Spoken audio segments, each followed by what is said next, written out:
The Battle of Passchendaele, or the Third Battle of Ypres, was a battle that had taken place on the village of Passchendaele. Though strategically inconclusive, the Battle of Pachendaele was a tactical victory to the Allied army, as the Germans had taken unraplaceable losses. History. The official name of the battle is Third Battle of Ypres, but is universally known as the Battle of Passchendaele, because it was a series of skirmishes with one goal, taking the village of Passchendaele and the high ground around them. It began on July 31, 1917 with the attack in the northern plains at Pilcken on the left and ravine Gheluvelt at right. The troops would be supported in Pilcken by massive formations of tanks, and attack proved initially successful, but, unfortunately, the troops of the right flank were blocked and failed to achieve his goal, conquesting the ravine Gheluvelt. At 4 o'clock the rain began. The weather remained wet for days, and floods on the terrain don't allow operations with tanks. Although the Field Marshal Sir Douglas Haig had proposed a short battle in order to penetrate the German lines, it was patently impossible now. He still insisted on continuing to Battle of Longmark at North. General Humbert Gough, chosen by Haig as one of the most aggressive of his generals of division, warned Haig that it would be wiser to stop the battle, but the inflexibility of the commander-in-chief of the Allied forces decided that it would continue for another 3 weeks until 26 August, despite the casualties suffered crippling. Haig decided to shift the focus of the battle for the northeast, and when the good weather finally arrived, ordering the assault in the ravine itself. He also changed his staff, and General Herbert Plumer was appointed to lead the next offensive. Plumer, one of the most astute British generals, was a staunch advocate of advances in small scale, under the protection of portentous artillery barrages, that would prevent German counterattacks. Such a philosophy would lead to a tremendous concentration of power in a relatively small front, which facilitates the exchange of tired men and the distribution of food and ammunition. Men should go behind the shelter of bullets, and the enemy would be obscured by smoke and debris from the barrage. However, this would be impossible if, by chance, it rained and the ground became a mass of mud. The Battle of Menem Road on 20th of September was the first of 3 famous victories using a new tactic advocated by Plumer. At dawn of day, after a saturation bombing of 5 days, the Anzacs were able to perform an attack with 2 victorious Australian divisions side by side and supported by a Scottish division to its left. The Australians reached the bottom, the polygon wood. The deed has cost 5,000 casualties to the troops, and then the forest was captured. The land seized was consolidated and backed by a railway line, and secondary roads were quickly opened to allow the rapid arrival of new supplies to the front. On September 26 the weather was still good and the ground had dried up. That day the saturation barrage of Plumer worked well, and the Anzacs could proceed under such coverage, very quickly. The 4th Australian Division then took the rest of the Polygon Wood area, or what was left of it. They had then reached a position that would strike the main ravine Broodsane. The Battle of Broodsane took place at dawn on October 3.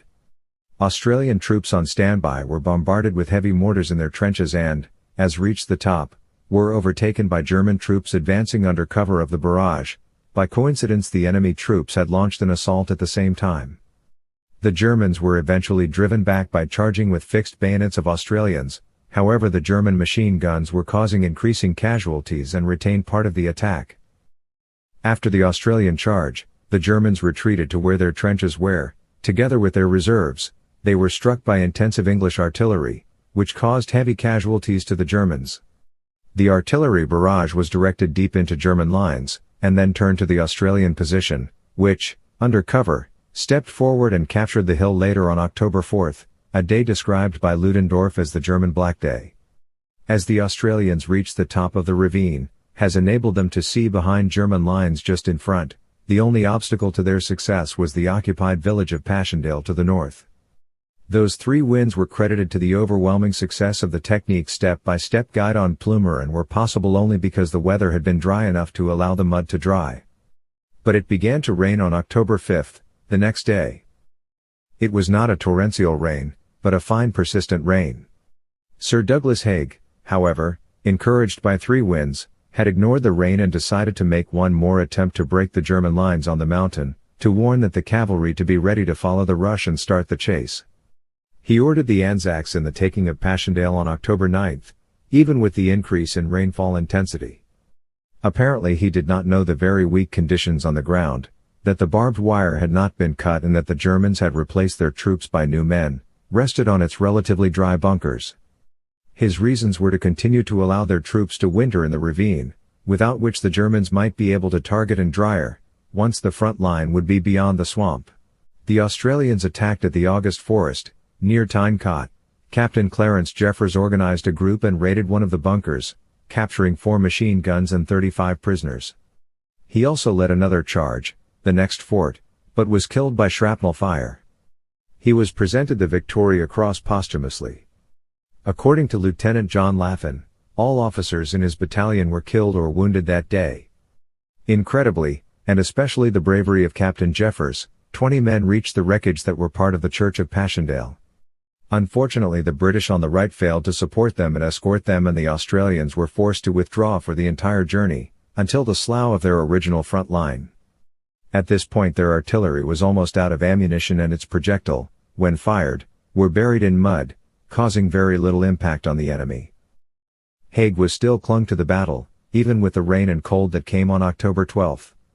His Crazely has ordered a further assault, which was destined to fail miserably, with men struggling to come up with mud on the heights of their hips and with jammed rifles.